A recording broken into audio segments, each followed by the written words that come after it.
back to Men's Truth. Yes. We want to welcome you back. Yes, hey, man, it feel like we never left this thing, man. I'm always excited to run something back. Yeah, we did. We kind of did like a little quick little. All right. Hey, here we go. We back. Welcome back, man. We want to thank y'all for continually supporting what we got indeed. going. We really appreciate it. And, man, right now we are on episode 9. 9. Yeah. Oh, 9. It feels like we're longer than that, though. Oh, man. You know, shorts we got. And it was so dope, man, because we had such a special episode last week. And we called it was our 8th episode. We called it New Beginnings. Yes. Because it felt refreshing, man. It felt like God was taking us to a new place. And I loved it. I enjoyed it. But we also felt like we left a little bit of meat on the bones, man. So what we did... Yeah. We're going to run this thing back a little bit. It was only right that we brought in our guest again, Mr. C. Wood in the building.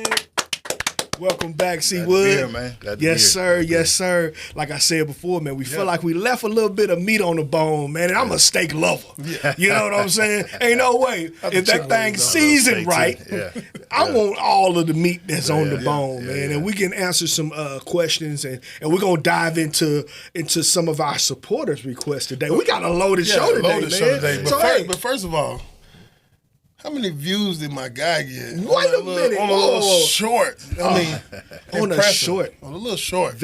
Actually, man, you outviewed a lot of our previous, you know. Wow. And man, we're at over 14,000 views, man, and counting. To God be the glory. Oh my God. And mind you, hold on, I gotta say this, and that was only in one day. One day. Man. 60 seconds. Mighty God. 60 seconds. Wow. So that lets us know that y'all tuning in. That lets us know that these topics matters, you know, to people out there, you know, if you guys are going through it, if you know somebody experiencing it, if you have no clue, like I did, no clue that this stuff actually exists. Yeah. But we're going to definitely go into today because that video alone runs back to my life that I didn't even know. Ooh. And it blew up, you know, hours, days later, like, what? I was lost for a minute, but yo, that was dope. Yeah. And it's still growing, over 14K? Yeah, over 14,000, man. You know, I'm sitting there looking like, wait a minute, what's going on? Yeah. It got up to one point, it was like 1,000 every 5 minutes. Yeah. It was just boom, boom, boom, boom, boom, boom, boom, boom, boom. And man, it says a lot, man, about when you share your story and you share your testimony. And you mentioned something off camera, and I kind of want to bring it on camera. Yeah. You said you felt weird about the situations that you were dealing with, and you personally never shared it with anybody else on the strength of you feeling weird about it. And you have other people that don't quite understand the spiritualness and the spiritual world that's out here. I don't care what you believe in. The spiritual world is real. It's real. No matter what your religion is. You know, every religion believes in spirits. So whether if you are a part of atheist religion and you don't believe in God, you better understand the spirits. The spirits out here. You know what I'm saying? But not to get off subject with it, you mentioned that you never had a chance to tell anybody, and then as soon as you told the world, you told us, man, I've been getting inboxes, and he's been getting messages. He had an epiphany, like, you know what? I didn't even come clean with some stuff. And it was like, bam. And man, if you knew that you were going to reach one person, you was going to reach thousands of people. Thousands. With just the simple opening up about who you are, what you dealt with, what you struggled with. So, man, I don't know, man. Hey, that says a lot. You know, man, we got to have this space. We got to have this space more often. Real talk, bro. We got to have these talks more often. Yes. Keeping it real, keep it honest, call out your BS. We got to have that because it shows if one person can make the leap of faith on trusting this platform to do so, there's many out there. This is not us. There's other podcasts that touch different subjects here and there, but like we're really trying to open more than just a short topic. We're trying to open up everything about who you are. Yes, and it's going to pull out those things that we going to get to find out, like, what? I didn't even know that. Yeah. Then the second part is rebuilding, redirecting, sending you back out on a higher level. Yeah. But you got to have somewhere to go. Yeah. Hey, that clip you shared this week with Lil Scrappy, if y'all haven't seen that clip, you know, powerful, I don't even watch this show, but it went viral of Lil Scrappy talking to his mother. Man. And opened the door about his past childhood, what he had to endure, and he had to hold it in. And that's a strong man of seeing how high he has went in his success, to hold that in for so long and then be breaking down to touch everybody in the room. I don't even think the people behind the cameras really felt comfortable, you know, holding it together, because he was like, you don't understand, looking right at his mother. He had nowhere to go. What if he self-destructed? What if it was Lil Scrappy from this, you know, birth to this end, and because he had nowhere to go.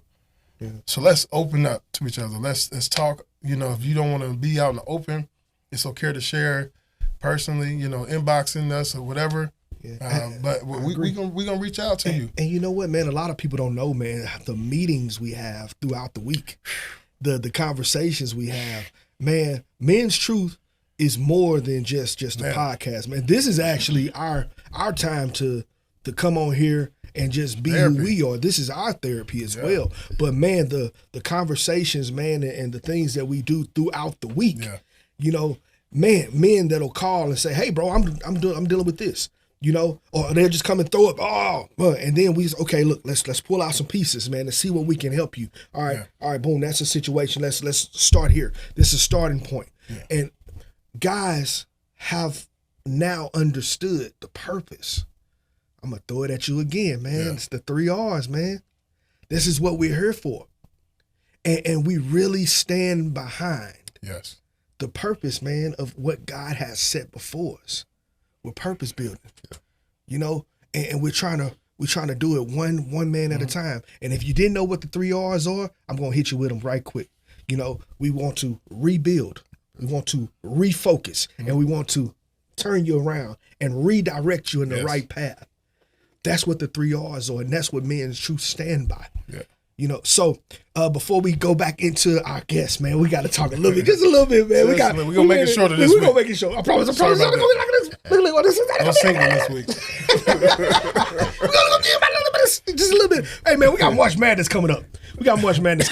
So I don't only want to throw this one out there, man. Mm-hmm. If I had to bet on anything or anybody, you know who I'm rolling with? I'm going to go not on the men's side, but I'm going to ride over here with these ladies, man. They ballin'. Hey, bro, South Carolina and LSU, can y'all please make it to the national championship? Mm-hmm.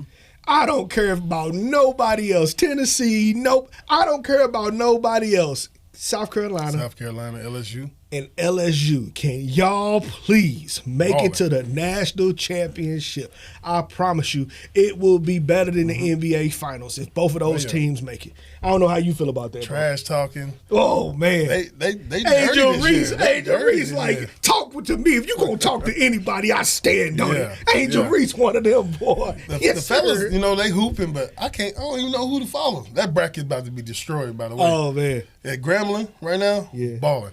Yeah, balling. Facts. So big ups to Grambling. You know. Man. But we're gonna come back to that because it starts in another week. You know, when this airs, it'll probably be the beginning of it. The beginning of that. We're okay with that. We're okay with that. Y'all brackets are destroyed already. I'm telling y'all right now.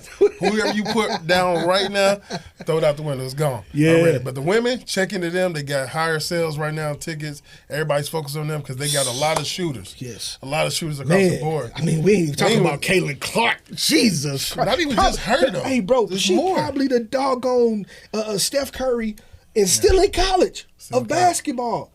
I need her contract. Man. She out there in Iowa, man. Like, man, what if she was at South Carolina? She a legend. Man, what if she was at a LSU? What if she was at a Tennessee? What if she was at a UConn? She's where she's supposed to be, though. But, man, she's still out there balling, man. Yeah, she balling. All right, man. As we promised, we're going to keep it short. All right, we'll move on. Yeah. South Carolina, hey, see y'all. LSU, we'll see y'all. You know, hey, but we want to get right back. Right into it. We ain't about to recap. We ain't gonna do all that messing around. Yeah. Right back to C-Dub. Right back to Wood, man. So, my brother. What's going on, man? Yes, sir. So, when we left off, you got a lot of good stuff out, man. Yeah. You talked a lot about how you overcame, some things that were deposited into your youth, how they transferred over into your teen years, and how they came and they were so aggressive in your adult years. You're an adult right now. One thing we want to go straight into it. How is that affecting you now, dealing with pornography? You mentioned that you were also divorced, but we didn't go into it. We didn't get to touch on all that. Time limit, guys. That was it. I want to go straight right back there. Yeah. How is life right now, and how did the divorce come about? Yeah. Was this a deciding factor? Was some other things a deciding factor? And if you don't mind, I would love to jump straight into that. Yeah. So, as it stands right now, by the grace of God, thank God that, he delivered me and freed me from pornography. But, it's... Hold on, wait a minute. The win, right? That's a good win, brother. Yeah. So, I always tell people that it's a daily fight. It's not that one hitter quitter, right? It's a daily fight because, unlike drugs, you can remove yourself, right, from a certain environment. When it comes to, pornography, it's tied in with sexual immorality and lust and all these things. Yeah. So, everywhere we go, sometimes it can trigger.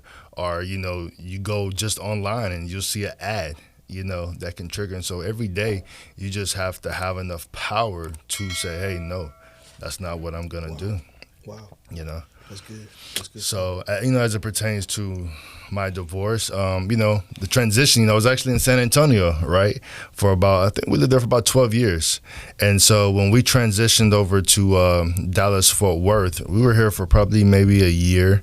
I actually came this way because of my job. Okay. What do you do? I'm a director for a staffing company. Oh, so I help a lot of people. So if anyone's in the Dallas-Fort Worth area need work and want to work in the property management industry, I'm your guy.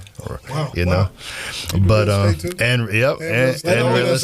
Man, he's an entrepreneur. And Turo, you need to rent a car, call your boy. Oh, he got that too. Oh, wait a minute. I might need you this weekend, big fella. Yeah. So as it pertains, to my divorce, how that came about is obviously, I was bound by pornography for some years, and so with that, obviously comes a struggle with, intimacy in your marriage. Wow.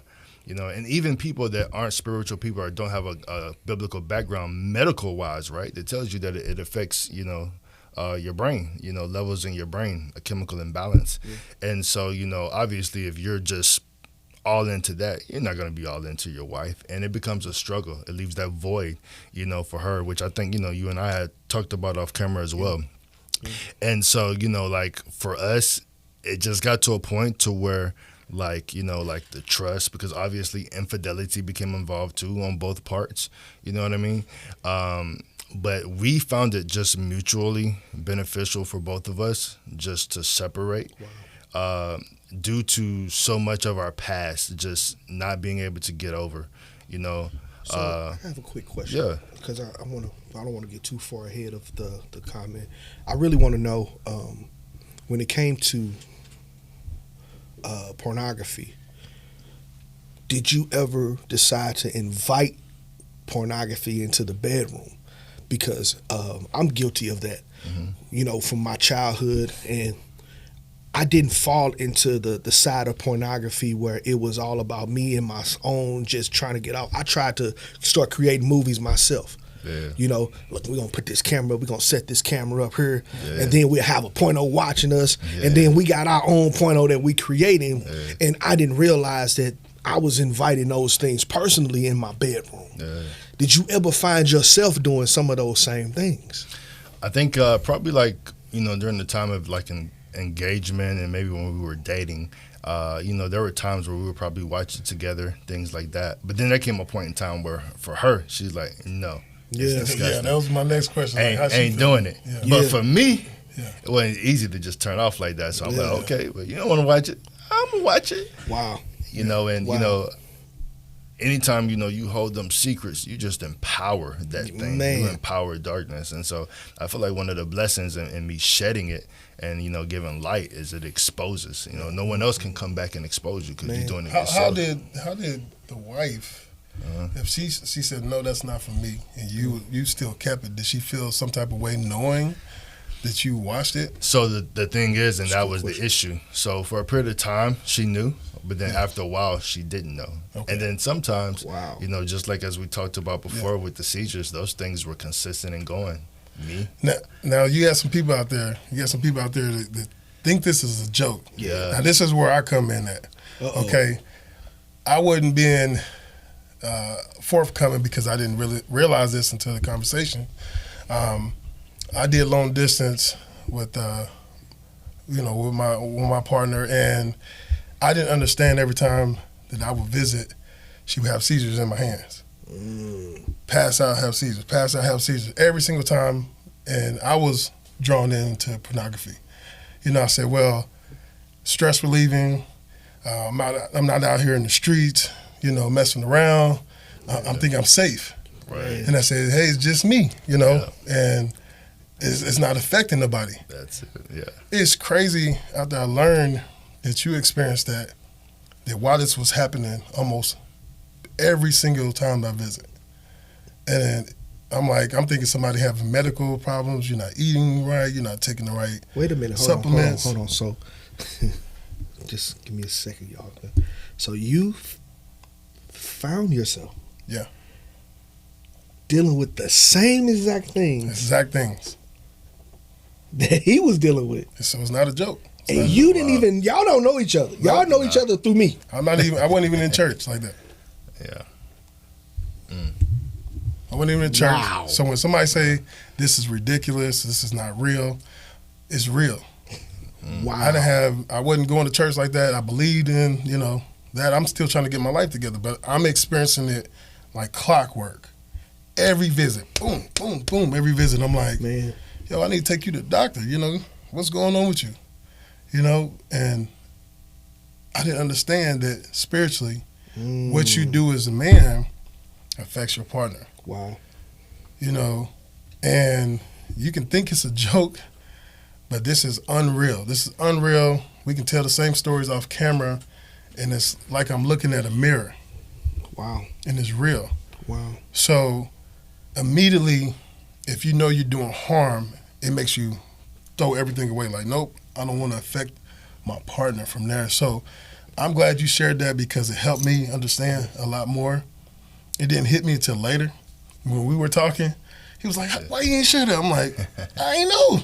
I didn't know until you said it. I think it was very important, too, that you cleared up, too, that you actually, she went to the doctor. You didn't just, it wasn't just something that, went to the doctor, got checked. And same here, Perfectly fine. My wife went to the doctor for years. She had two or three different neurologists that said, hey, we can't find anything. We don't know why. She was even on medicine, and it was still happening. Yeah. You know what I mean? And so, I had a pastor beforehand that he told us, he said, I don't think it's nothing that's like happening with her. He said, I think it's spiritual. Or hand to the God, he said, don't be surprised if you go to the doctor and they don't find anything. And that's what happened. Wow. Exact same. Man, we wrestle not against flesh and blood. Boy, I wouldn't be a preacher, man, if I ain't go right here. And, man, y'all keep on playing with the enemy, with the devil, with all of these spirits, with all of this witchcraft, with all of this saging, with all of these different demonic things. Y'all keep on inviting this stuff in your crib.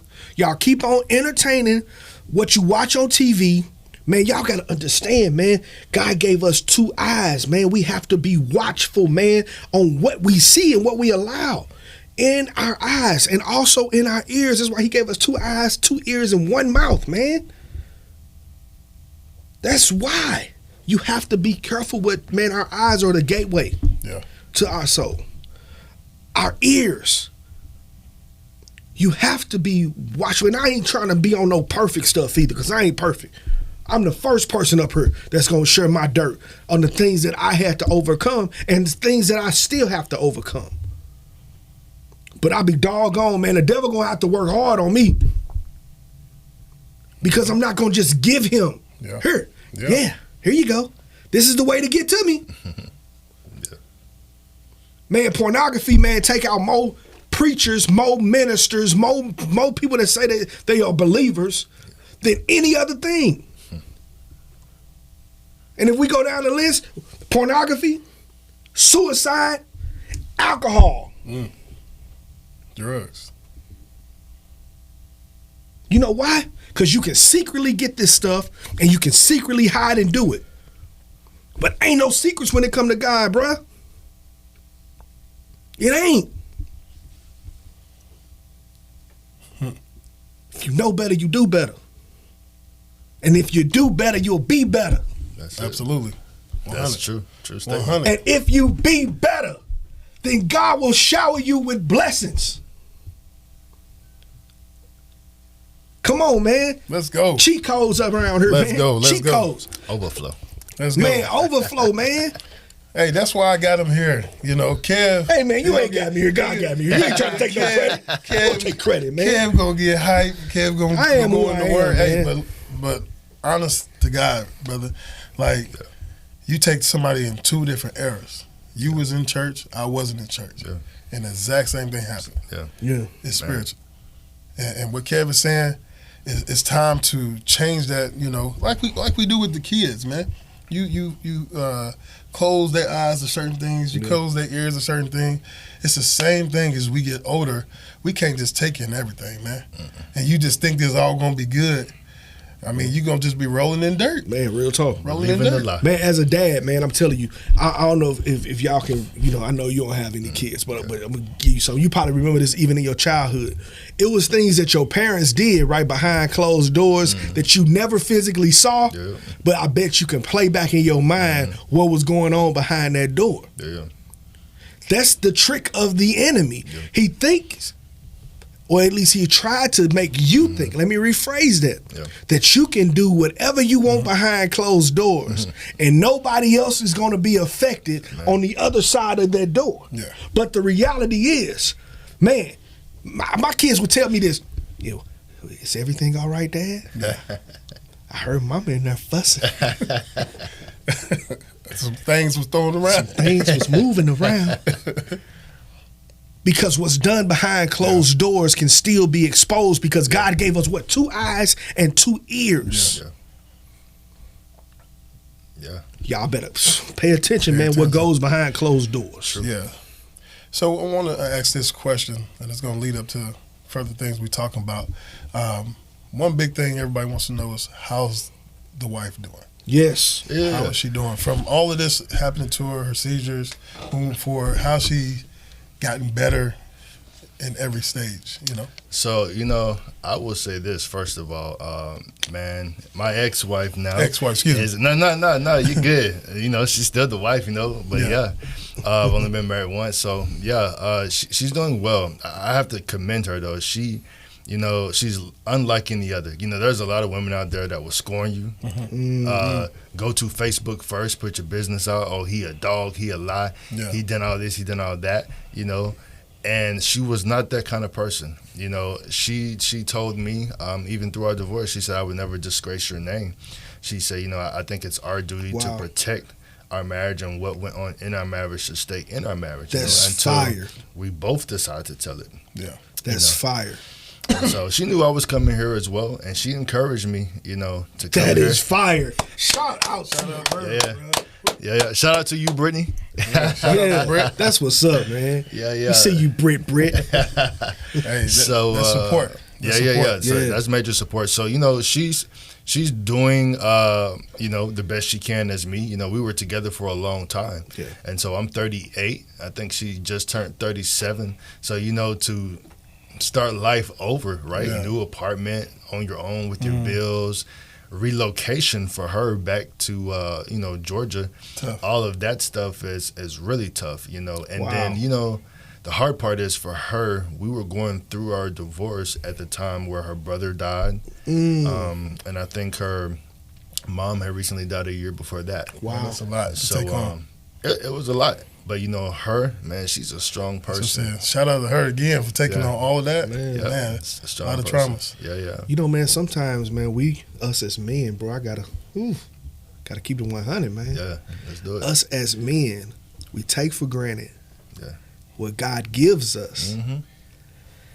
A woman that can endure your hardship along with her hardship and still be steadfast right on the side of you to motivate you to make you better. Us men, in our selfishness, look past those type of women. And we try to go for the one with the big booty and a smile. Whole time, exactly what we need is right what we have. Yeah.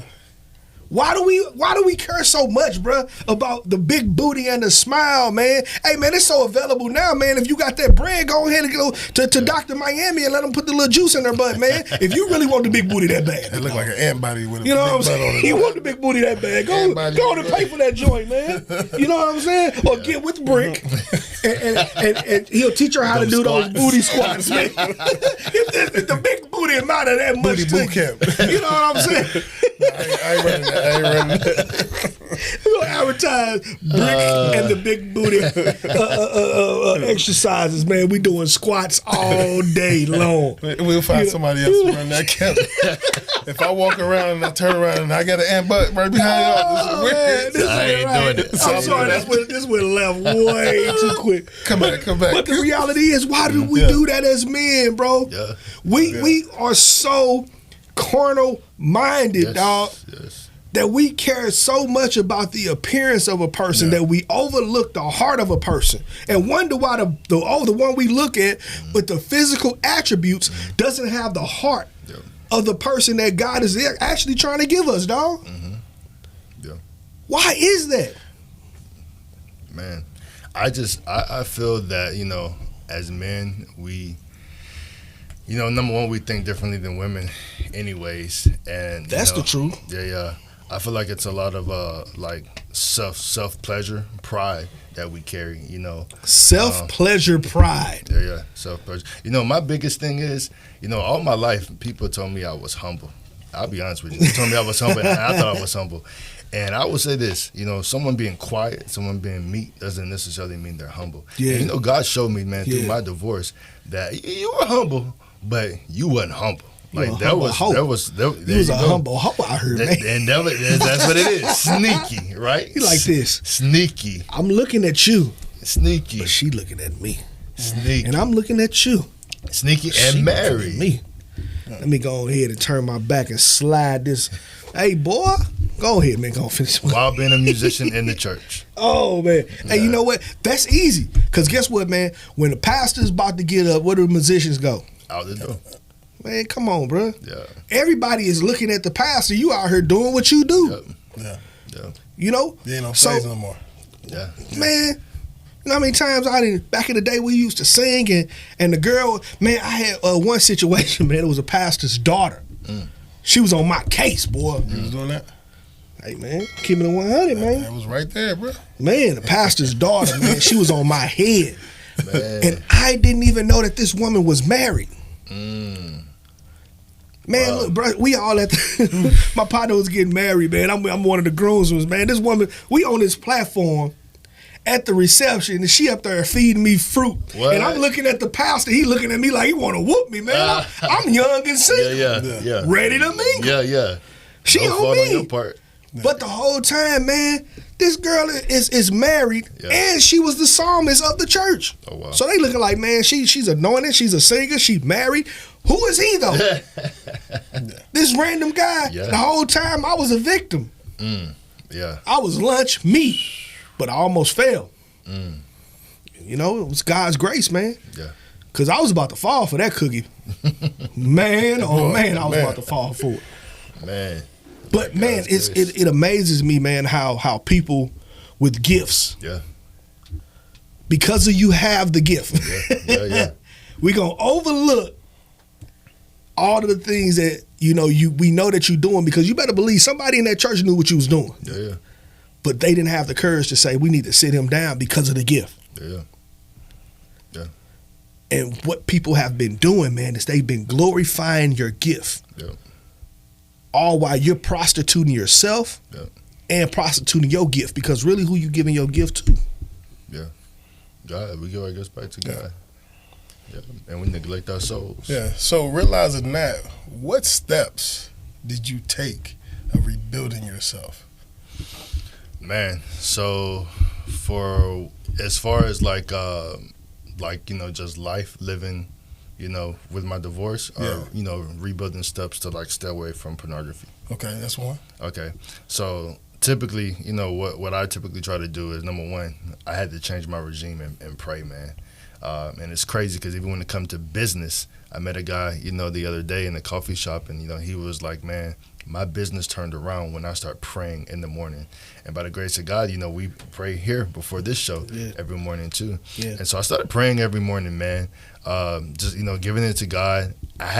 Where I failed at, which is probably why I stayed in pornography so long, and then ended up stepping out for infidelity and lusting after other people, is because, man, I would never read my Bible. As much as I was in the church, I cared more about music, musicians, the little sheds, traveling behind the pastor, getting that check and getting paid, that I neglected my spirit, man. Wow. You know what I mean? And I already don't like to read. I don't even like to read books. You know what I mean? But the Bible is something that you definitely have to read, man, because it gives power. And my wife, she would read her Bible, you know what I'm saying? Yeah. And she gained that power, man, and God would show her things. And the sad part about it, I would just lie about it, you know what I mean?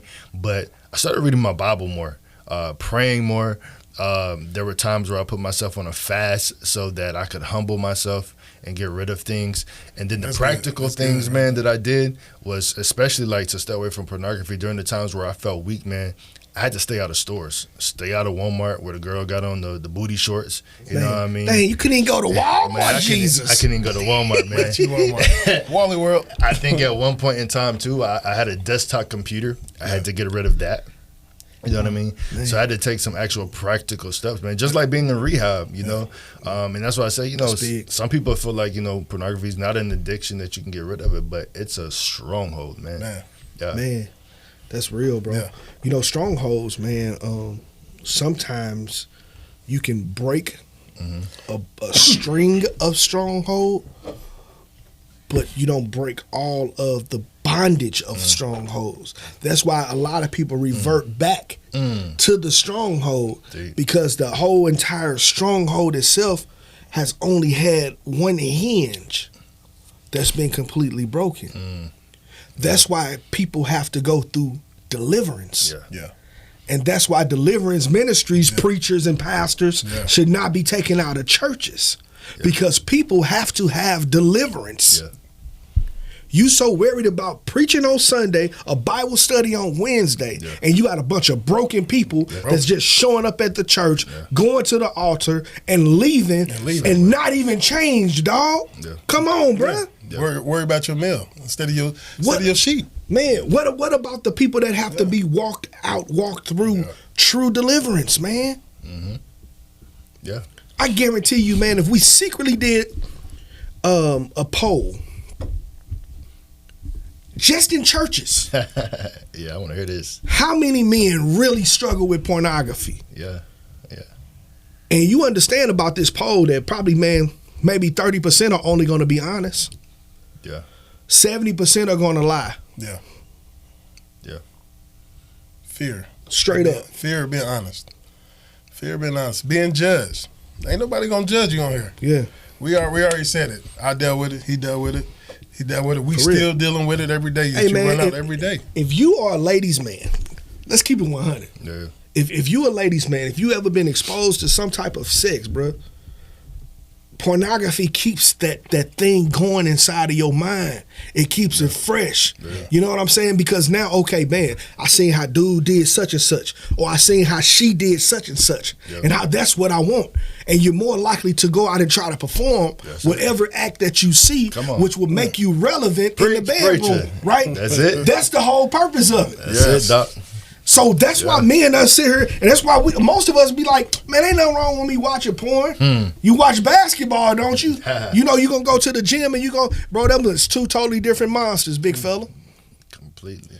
When it's so bad, and I said to this kid the other day, I always would see in the city where we come from, the dude got the fly car, sitting on 24s, 26s, got the big screens in there, got eight monitors everywhere, and seats everywhere. Yeah. And the first thing is playing is porn at the light. And everybody at the light got to watch it. Yeah.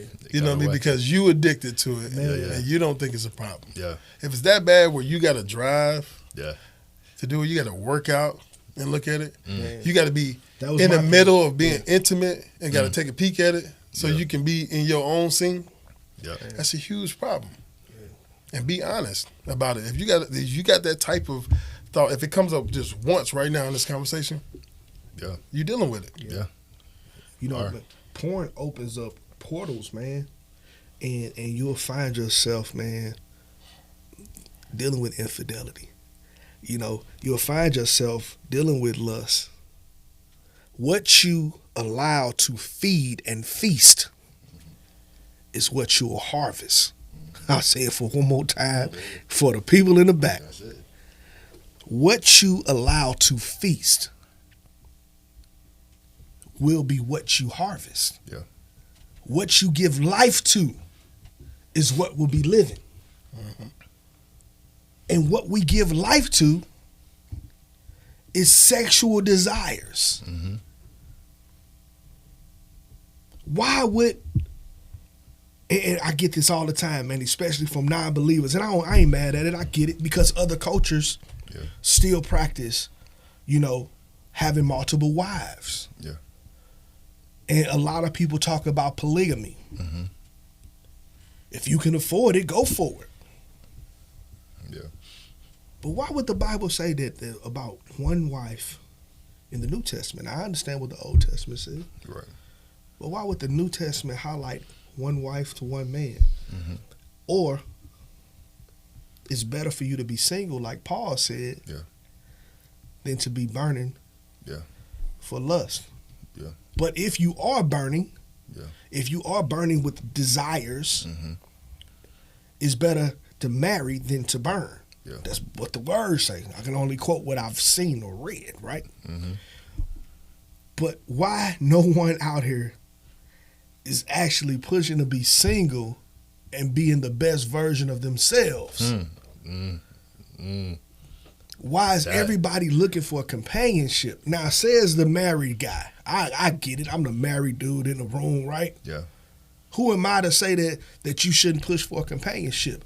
Don't misconstrue what I said. Yeah. You push for the desires of your heart.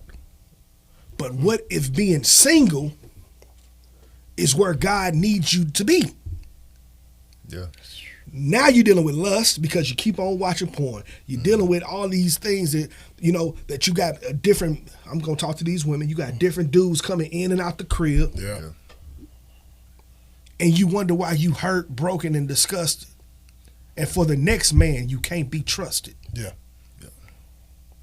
He has to deal with all of the baggage that you've allowed to be piled up at the door. Yeah. So when he come in, and the first thing you do is give him the draws, and he adds more baggage as you leave, now you mad at every man. Yeah. When you gonna take some self-evaluation?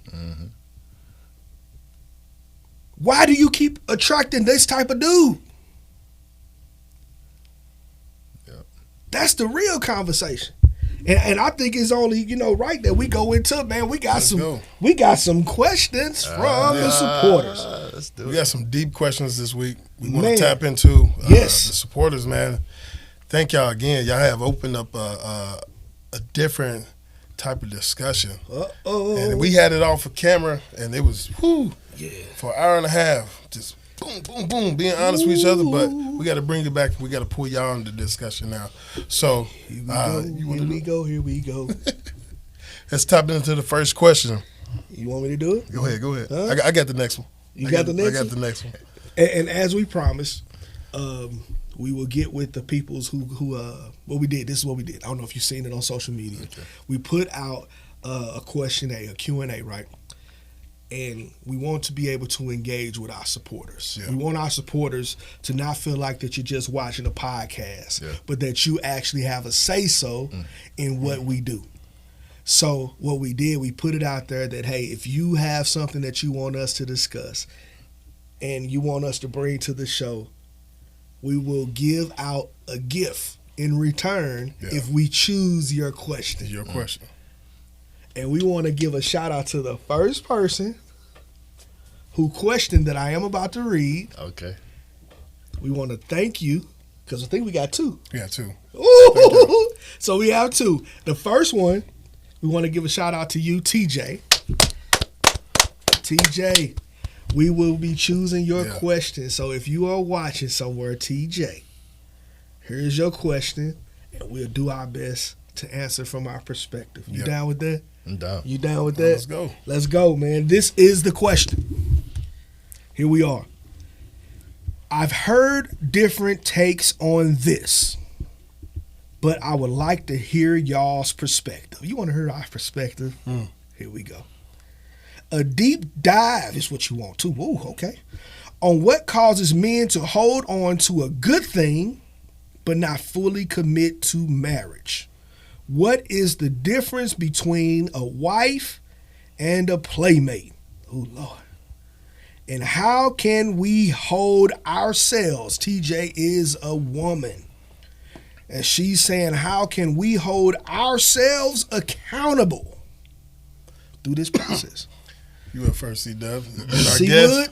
So I think I'll take a stab at the first part of it, which is... I'll let you see the question just in case you got to revert back to it. So, what causes men to hold on to a good thing but not fully commit to marriage?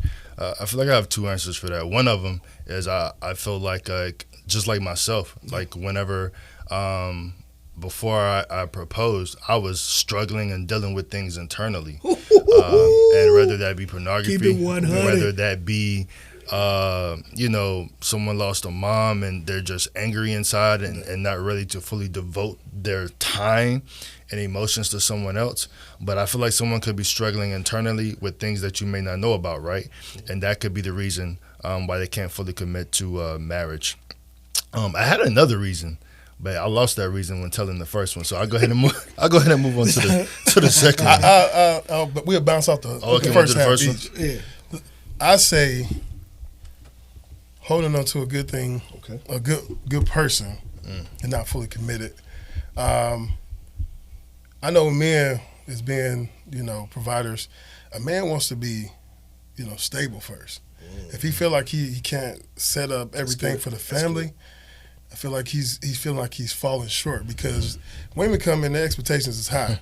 You taking care of me, either I'm working or not working, they expect the man to come home with something. If you going out all day and you come back with empty hands, they're like, what you been doing all day? So he wants to make sure there's no question that he can lead. There's no question that I can provide, protect you, and be there for you as a partner. So for me, I know I've been chasing, different jobs through my career because I always wanted to be the provider. And I know I can protect. I know I can do all those other things, but the main thing was give me a stable place that I can grow. And if he's still trying to find himself and he's struggling on that part, understand that, these 10 different jobs he had, they didn't work. But he's going to keep trying. If he's a real provider, he's going to keep trying. Yeah. So asking him to add on a commitment, you're already there. Yeah. So I'm not going anywhere. Just stay loyal to me and support me because as soon as I have the right, place I can feel like I can be stable at, I'll add all these other things. That means you, the home, the kids, everything out there. But it's already enough stress just thinking about that one. If I can get that out of the way, I'm good. Yeah. That's good stuff, man. Yeah. That's good stuff. I'll add on to what you said, man. One thing I think that women first off don't understand is when you chose that person to be in a relationship with, what were your expectations? And to go a little further, what was his expectations of you? Did you even ask what he saw the relationship going. Yeah. Because most people will get into a relationship because you look good or because of something that you can do. Yeah. Let's just keep it all the way 100. Yeah. Not all. I just said most, not all. But when you find yourself further along in a relationship and you never ask that person the question that you should have asked in the beginning. Now you're questioning the time that you put into the relationship. When all of those things really could have been answered up front. Let's give an example. When you asking about where do you see yourself personally, if that man wants to be a rapper and you don't see yourself being in the studio and you don't see yourself being at concerts, that may not be the person that you want to be with. Because the woman is a help to the man's purpose. Mm-hmm. If that man is a preacher and you don't see yourself that's good. Being a first lady, you don't see yourself being at bedsides in the hospital. You don't see yourself doing some of the things that's going to cause him to have to leave in the middle of the night to counsel a family. You might need to evaluate if that's the type of relationship you want to be in. Now, this is for you haters that will say, I got my own desires. I knew it. Let's talk about it then. You want us to go deep? Let's dive deep. If your purpose in your life doesn't match his purpose, at one point will you take accountability? And speak up. And say, you know what? I'm going this way. I don't want to smoke no bud. I don't want to smell like weed. I got to go into a business meeting. So why would you want to be with somebody that smoke bud? Why would you want to be with somebody that smoke?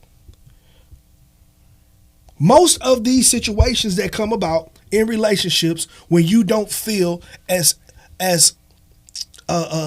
equal or you don't feel as important in a relationship, you seen red flags up front.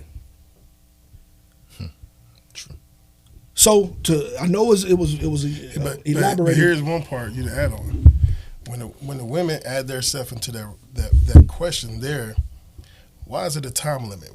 Why is it now rushed to, are we going to be married? Are we going to run into marriage? It seems like at a certain age, it's everything rushed instead of, like you said, if we ask the questions up front, we flow through that time together. But it ain't all of a sudden now we had fun, and then all of a sudden now it's like step on the gas and let's get to this point. The man's going to feel rushed. He going to feel rushed. He going to go, whoa, why do you even talk about this in the beginning? Ooh, I have a totally different perspective on that. Give it. Totally different.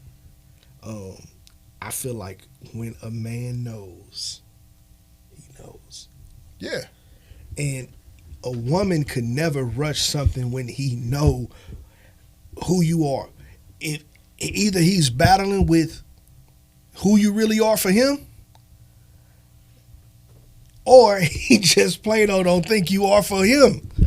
It's just that simple, bro. I promise we're that simple. We'll allow a chick to continue to play your role. I support that.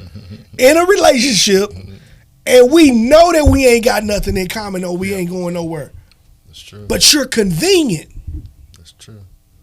Men like convenience. And bro, look, people was arguing with me one day. I made a comment, and I don't mind, about a man will marry you out of convenience before he ever says, you know what, dang, I really love her.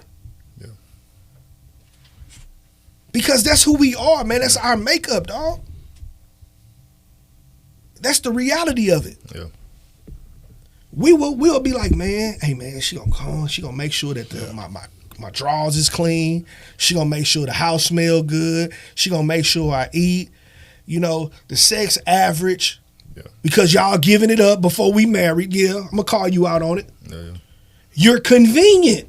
Yeah. You gave him 70% of everything that he gonna get. So you mean to tell me I can stay here in this 70% and never ever have to worry about that 30%? Yeah. But what's gonna happen is he's gonna go find that 30% somewhere else, and your 70 will turn into a 55, or it will turn into a 45, and you wonder like, dang, dude don't even touch me no more. Dude don't even do this, because he's slowly taking. Woo, boy, that's deep. He's slowly taking percentages away from you and giving it somewhere else. Yeah. That's good. That's the second part. That's good. And that goes right into the second part of that question, the difference of a wife and a playmate. You know, if you was a wife, I'm about to flip this table over. I'm about to do whatever it takes to get to you. Man. I did it. Talk about it. Through years. Talk about it. Years. Talk about it. Of feeling like I was lost in the street. Now, I give somebody hats off in my life. My son's mom. Both of them, great. My youngest one, she's been there. She's been a ride or die. She cold, man. That's my girl. Ride or die. I swear to God. You know. She cold. Some of the things you see today is because of influence. She's an artist. She's great at that. Creativity is crazy. But I didn't see her the way I should have seen her. I seen her during that time as being there and supportive. Always supportive, been there. So it's a ride or die. But at the same time, I was too lost out here and too distant in that connecting point where I didn't see her as a wife like I should have. Yeah. You know, and you know, if I was, Kev always said, if the father was looking in and said, how you treat my daughter? Is you treating her like a wife or a playmate? It was a playmate, you know, with wife, you know, tendencies. Yeah. When I found the person that said that was my wife, I flipped this table over. I changed everything about me. I gave everything I had to come up this short. You know, one of my you know, hardest times of dealing with it, I'm telling you, took me to the lowest places ever, was to come up short when you finally make the decision to give somebody the vulnerability of a man. My God. Yeah. Wow. This man being here the whole time I've been dealing with it. Wow. I don't like talking about it because it make me feel like I want to fight about it, because I'm like, you got me to say wife instead of playmate. Yeah. You know, to come up short with it. I ain't perfect, so you're going to have mistakes in there. But if I make that decision, understand what I brought to you. That's what we want to tell women. Understand what I brought to you. I left all of that right here. Yeah. I overseen good in my life. I passed that good person up. Yeah. You know? To give it to somebody that I thought have it. So if a man makes the decision on this topic, if a man makes the decision for not playing with these mates, and you the wife, understand where he coming from. Be there, support it. You know what I mean? Fight with him. Yeah. From his lows to his high. Don't just check out. Nowadays, I'm telling you want to check out so early. Oh, we disagree? I'm out. This ain't no boyfriend-girlfriend thing. Yeah. You don't just leave because you have a disagreement. If it's that bad, we need counseling. Yeah. There's so many counselors out there. Yeah. But when you keep it buried in and you come around later and you wipe your partner out, you can almost send a man to suicide. Ooh, and have been to suicide. I was standing right there on that line. Yeah, that's deep, bro. If you don't have the support system to pull you back, you gone tomorrow. I'm telling you, that's your life right now. We're reading your obituary right now. Yeah, that's true. But I know the difference from a wife and a playmate. And the people I have been in my life, they all, you know, they have that quality. Yeah. But these playmates, you know what I mean? I'm telling you, it was fun, jumping around, having fun. You experiencing things, but I'm not investing in you. Yeah. It's a drive-through. It's a drive-through. I'm test driving. Deep. Wow. But I knew in the beginning, like I said, my son's mom is amazing. Yeah. She got a lot of great things about us. Some things, you know, everybody ain't perfect. I ain't perfect. I respect her and I hold honor to her, what she does for my son. And, you know, the misses, I gave her what I didn't give her. And I got nothing to show for it. Man, I kind of want to stay there for a second, if you don't mind. because that's what we do as men, and it affects when we do have the wife. We struggle as men at picking the right one. So in our struggle of picking the right one, we don't pick. That's why we play. Because if I forfeit both options or multiple options and I only hold on to one, I now have to fully commit. But what if the one decision I made was the worst decision? Come on. No. What if I didn't pick the right one? So in the midst of me not picking the right one, I'll hold all of them in my hands.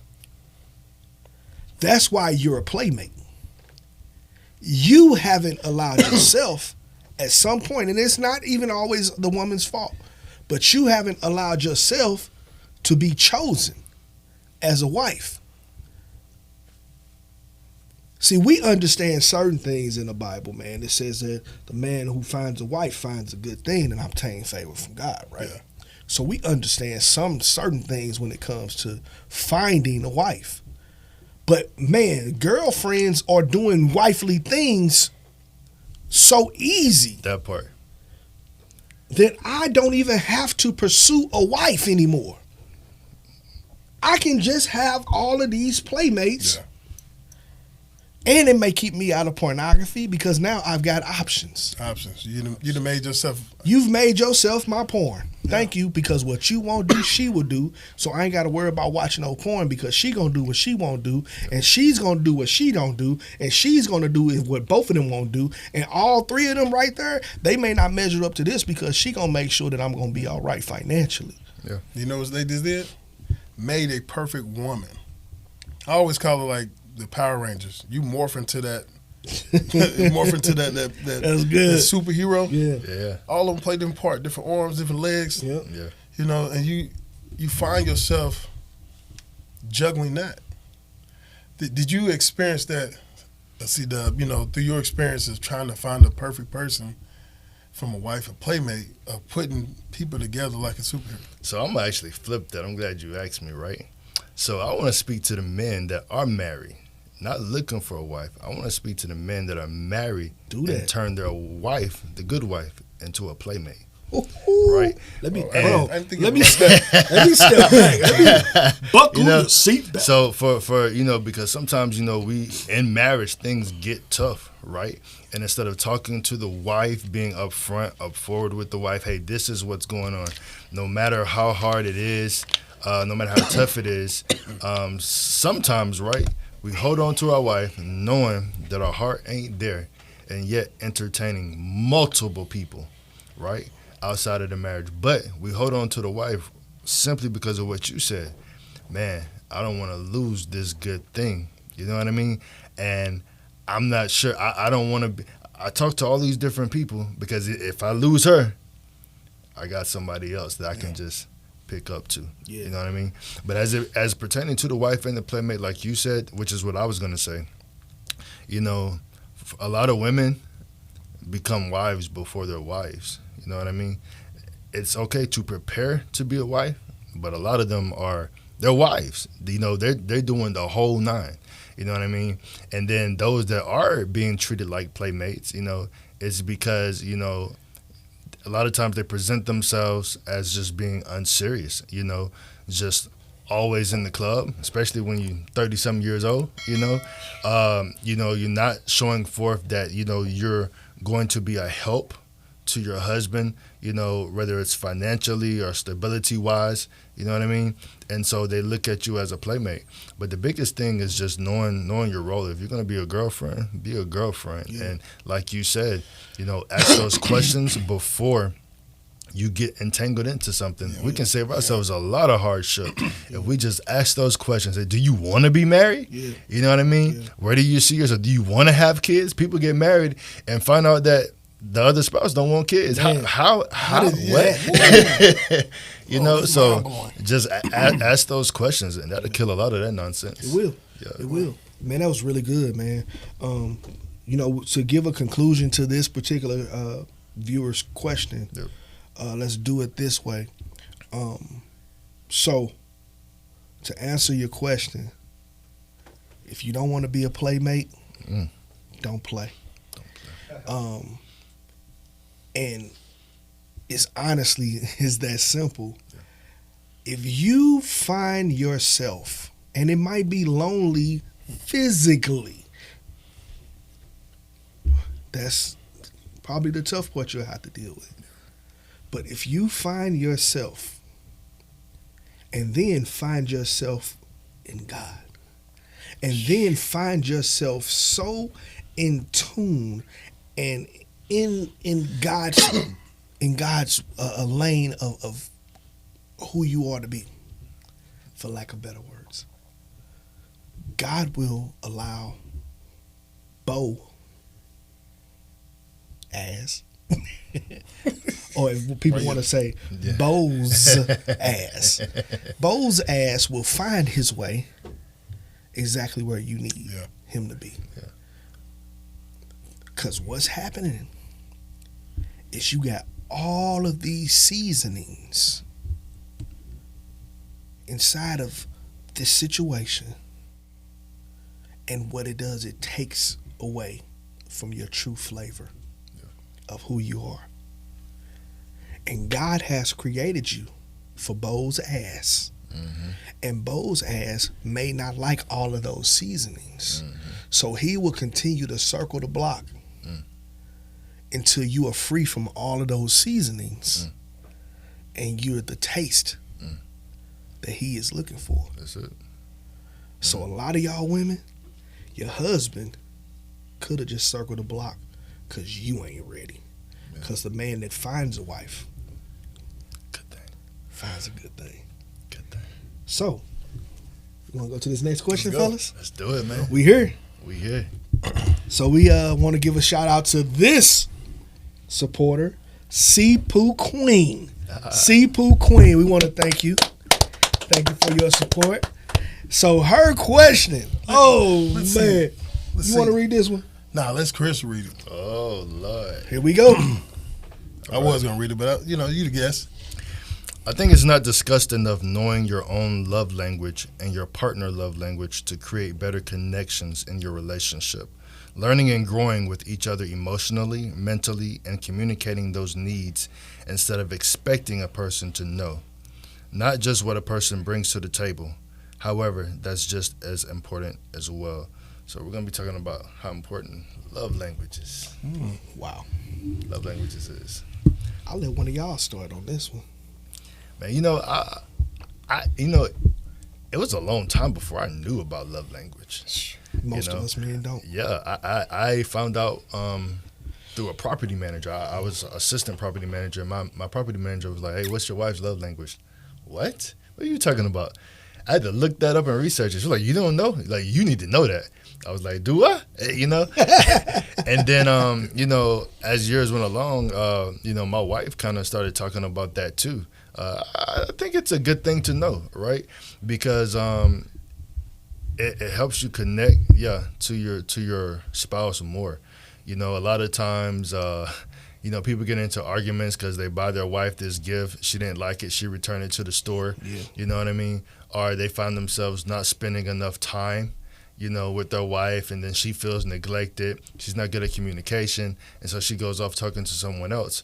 But, if they knew each other's love language and could, latch on to that, then it would actually help the relationship and help the marriage, because no one wants a gift that they don't like.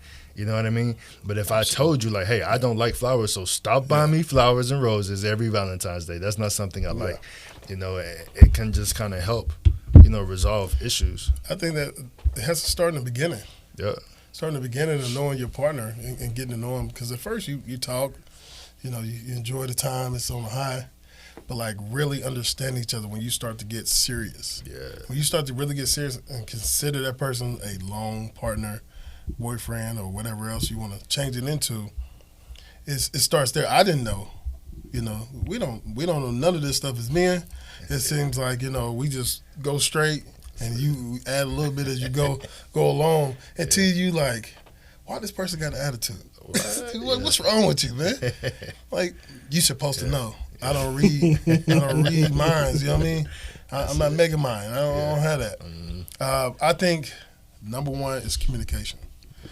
You don't even have to say, I researched love language. I think if you just sit down and talk to each other and understand, you can have a better starting place. It's going to take time to adjust. You're going to go through some experiences. And for us men, we're going to step into a pothole left and right. But communication is key. If you don't have no communication, you don't know the other person. Kid? Solid. I wish you would have did that. I was trying to find let's do this. Because I think the most important thing is knowing exactly, what love languages are. And that's why I was trying to pull up here. That way we can really understand love languages. So here we go. You have acts of service, receiving gifts, quality time, words of affirmation, and probably one of my favorite is physical touch. Yeah. So knowing your love languages is one thing for yourself. Yeah. Knowing what you require and what you want and what you desire. So. Do you know your wife's love language? I do. How long did it take you to get there? Ooh, years. A lot of years. A lot of years? Yeah, a lot of years. So during that time, did it cause more problems of not knowing it? Yep. I'm going to tell you why. Because I would equate her love language to my love language. So my love language is I want you to validate me as your man. Yeah. Baby, I'm proud of you. Yeah. Baby, I see you. Yeah. Touch me. Yeah. Talk to me. So I like words of affirmation from her. I don't want it from everybody else. Yeah. I want it from her. I want her to tell me, yeah. I like how you wore that shirt. Mm-hmm. I like how you got your hair cut. Mm-hmm. Ooh, boy, look at you over there. Look at your lip. You doing it. I want those things, right? Yeah, power in the tongue. Because that kind of get me revved up. That's it. Right? Yeah. But I thought she wanted those same things. Yeah. And it wasn't. Which is okay to give her words of affirmation, words of encouragement. Yeah. It's okay to physically touch her because you want to touch your spouse. Yeah. You want to touch your girl, right? Yeah. But if that's not the thing that makes her go, then it'll just be something that you're doing. Yeah. My wife, she loves gifts no matter what type. Mm. I can go spend $5 on some regular, flowers. And oh my God, I done the greatest thing. Yeah. I can give her a T-shirt. Hey baby, I was thinking about you. I got you a T-shirt. Yeah. Boy, she gonna jump in my arms. It's not about the lavish gifts. Yeah. If I say, hey baby, I just took out the trash. Ooh boy, I see you now. Now I'm gonna more likely get the things that I was looking for. Mm-hmm. You didn't took the trash out. Ooh. And all I did was took the trash out. She done got excited on me, big fella. But that's understanding now that because when you know your partner, your wife, when you know and you want to learn them, it makes it easier through your dating stage. It's through, and walking in, okay, when I gave her flowers, she kind of looked because she really hated the smell of flowers. My mother hated flowers. So my mother was the total opposite of my wife. Yeah. And I used to give both of them the same stuff for years. I would give my mama flowers. I ain't dead. Yeah. She ain't want no flowers. She hated flowers. She hated the smell of flowers. Yeah. My wife loved the smell of flowers. Yeah. She loved having fresh flowers. She opened up the windows. Mm-hmm. It makes her feel like, it just does something to the house in her mind. Yeah. So knowing that, oh man, okay, I can't feed the two women that I love the most the same thing. Yeah. So knowing the love language is the first part. So if I go back to this question, let me rephrase it. Let me re-pop it up real quick, y'all. So the question was knowing your own love language and your partner's love language to create better connections. So sometimes love languages are overemphasized because if I only focus on your love language, I can't give you gifts every day. Yeah. I can't look for you to validate me every day, because then at some point, when am I validating who God has called me to be? Yeah. And I think love languages play the biggest part when you need it the most. Yeah. But it shouldn't be the focal part of your relationship. Yeah. Because if that's the focal part of your relationship, no matter what I do, if it's not tied to what your love language is, then you will hold me captive until I'm able to give you exactly what your love language is. I'm glad you said that. So you can't be so focused in on the love language itself, because it robs you from actually getting to know the partner that God is trying to really prepare to give you. Yeah. Because it's so much more to life than the love language. That's right. So I'm going to ask you fellas, when do you feel the best time to have that conversation if you don't feel like you're receiving what you know that you need from your girl, your woman?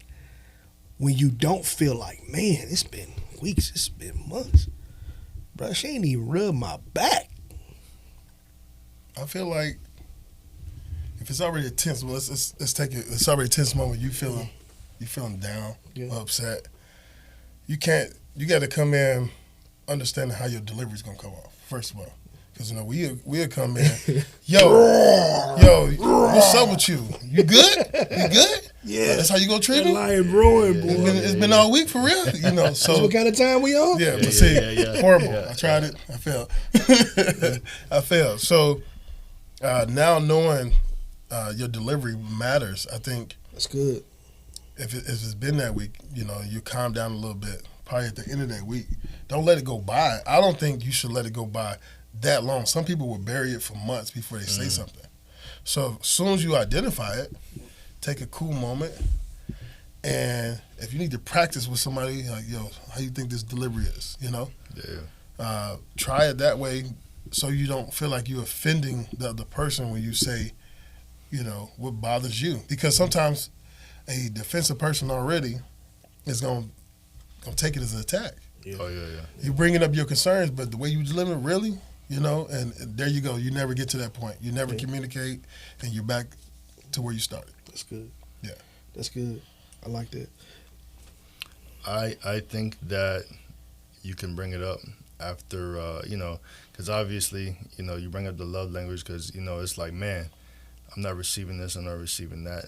But I think, for me, I would self-evaluate myself first, too, to like, man, let me make sure I'm doing what, I'm supposed to do for her before, I go to her. So, like, for me, I would say, I do a little self-evaluation first, if I check out, like, let me try doing this, because then that might promote her to then start acting in my love language, that for the things that suit me. Yeah. That's my answer. That's good. That's good.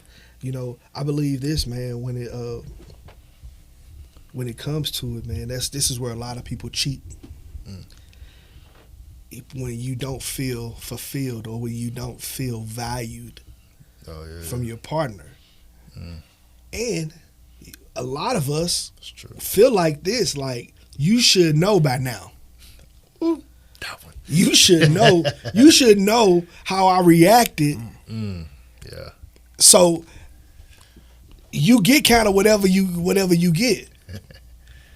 Yeah. I'm gonna tell you, man, my wife, she has alpha mentality too, man. Like, she one of them kind of people to where she'll be like, oh, this the kind of energy we doing today? Yeah. Okay, well, I can match it. But then she'll also come back and be like, you know what? I'm sorry. That shouldn't be. And I'm sitting there like, nah, I'm still on that match that energy. Match that energy then. This is what kind of, but the maturity of me has learned, we can't be fire on fire, because all we gonna do is breathe more fire. Yeah. And she'll definitely humble herself a lot. And I've learned through the years, I used to be controlling. You know what I'm saying? Like, nah, you ain't going here. You ain't doing this. All because I ain't had nothing to do. You ain't finna leave me.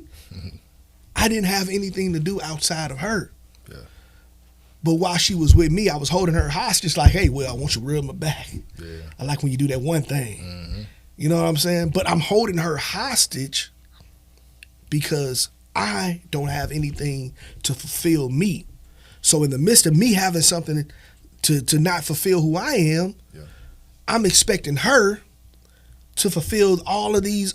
I want you to make sure that you kiss me on my cheek and tell me that that you appreciate me. How can I make her fulfill all of these things?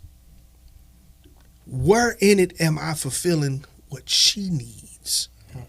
It's true. So now I go run to the store because I know she like gifts. I know she like flowers. And da-da! And wonder why, that may be her love language, but my build-up and my delivery and my approach and all these other things that I've been doing up to that point made her not even want to receive something that she should genuinely enjoy. Okay, pause right there. Let's go. She doesn't accept it, what you're doing. You realize you messed up. Yep. And you're trying to get back. And you're doing her love language. What do you tell these women out there that will stiff arm you and what you're doing as their partner, but then they go outside and seek validation from somebody else? Ooh, so it's not cheating physically, but you cheat mentally and emotionally. Ooh, so you talk about a lot of these women nowadays, they got these work husbands. We about to call y'all work husband, they got gym these husband, work church husband. You know, the one that's going to make sure he get that 35 or that 45 off that rack, huh? Yeah. Instead of coming to you and teaching you, how the delivery was, the build-up was, there was concerns for her. She don't even talk to you. She goes outside. Hey, you know what? How can two walk together unless they agree? At some point, maturity, growth. This is why if you ain't ready to be married, if you ain't ready to be a wife, if you're not ready for real deal relational expectations, man, stay single. Women, I'm going to give y'all a nugget right here. Y'all are the prize. God created you to be everything that a man needs, desires. Make yourself the need and the desire. The reason I say that is because if a man goes hard at work and he comes home, he's met with love, honor, and compassion, it makes the whole entire work day worth having. Versus the man that comes home from a hard day of work and he's met with resistance, he's met with aggression, he's met with frustration, and it's a battle. He now has to prepare himself. The mystery that he's about to walk into. And he couldn't even put his armor down. He had to keep it on. He had to keep it on. At what point, man, is the battle over? When I want to go home, I want to be in peace. This is my safe place.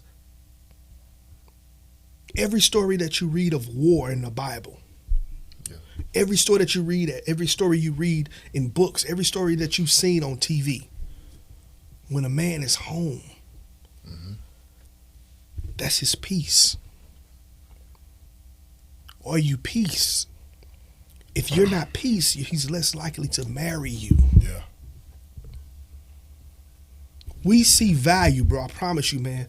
We see value in simple stuff. You think all of those materialistic things, you think all of those body features really matter to a man. Nah, it arouses us. Yeah. It's a bonus. But the true value that we really see in a female is how you compassionate towards my mind and my thoughts. And if you compassionate towards my heart and my mind and my thoughts and those things matter to you, I'm more likely to make things matter for you as well. Move mountains for you. That's just how we are. And for a lot of those alpha women that's out here now that don't feel like that's right, that's fair, unfortunately, that's life. That's it. We're reactive sometimes, man. We react to what's being done. Y'all have the power, and I hate to say this, y'all have a power to manipulate us a lot. Y'all can manipulate and y'all can soothe us mentally. If I'm finna give y'all some. Have you ever rubbed that man's head? Oh, man. While driving. I said that. Because we think, bro. We're constantly thinking, and if you keep coming at us, and all you're doing is adding more in our brain, and that's why most men die of a massive freaking heart attack. Early. Yeah. Cause so is a man thinking. What? Soothe him. Rub that man's head. When you get home, rub the other head. Just keep it 100. It's your husband, girl. Yeah, that part. You know what I'm saying? Yeah. I promise you, man, a man will move mountains for you. Yeah. Just be a little bit concerned about, bruh. Mm-hmm. He made mistakes. Forgive him. If you want him. Now, if you don't want him, let him go. But still heal. That's man, I promise you, bro. People make that mistake. You don't want to let him go, but you don't want to make him forget what he did to you. Make a decision. Yeah, you want to punish him or you want to pull him in? Yeah. Cause you think you punishing him and you gonna be the one laughing, carrying the kids, carrying this, cause he will be like, I'm gone, I'm out. I won't want nothing to do with anything that's tied to her. Yeah. That's true. Man's truth. Man's true.